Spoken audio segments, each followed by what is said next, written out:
Magandang morning nga pala sa inyong lahat mga hunter, ano. So welcome ulit sa ating munting channel, ang Thompson Hunter Vlog. So sa umagang ito mga hunter ay subukan na naman natin mag-hunt ng labuyo, no. So umaga pang mga hunter, alas 3 pa ng madaling araw. So subukan namin doon sa bagong spot na nakita namin. So tingnan natin kung may sasalpok ba doon. So ito nga pala yung pangati namin mga hunter.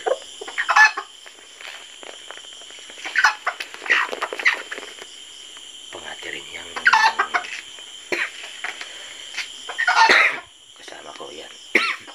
At may inahinding dala. Pumuputak na yung kanyang inahin.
Pauwi na sana ako mga kanter, kaso ay nakakita ako ng inahin na may dalang maliliit na sisiw. Agad-agad kong dinakip yung 3 sisiw mga kanter, no? At mabilis akong nag-set up ng pataker at hindi nagtagal. Agad-agad ay lumapit, wala pang 2 minutes ay nahuli agad natin, ano. So bali pangalawang setup ko na pala ito mga kanter. Yan mga kanter ang nahuli natin na isang inahin. At may 3 sisiw yan mga kanter. Yung unang setup ko pala mga kanter ay hindi lumapit yung tandang na naninilaok kanina mga kanter, ano. So ito nga pala yung nahuli natin mga kanter. At ito rin yung pataker natin. Ayan.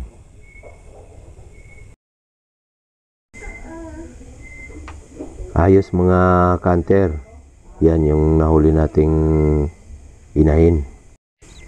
Yan ang sisiw mga kanter at yan ang... Hanggang dito na lamang muna tayo. At tayo uuwi na. Kahit wala tayong nahuli na tandang. So ayan mga kanter. Sana huwag nyo paling kalimutang mag-subscribe, like, comment, pakit na rin ang notification bell natin para lagi kayong updated sa mga video may upload natin, ano. So ayan mga kanter, hanggang dito na muna, hanggang sa muli.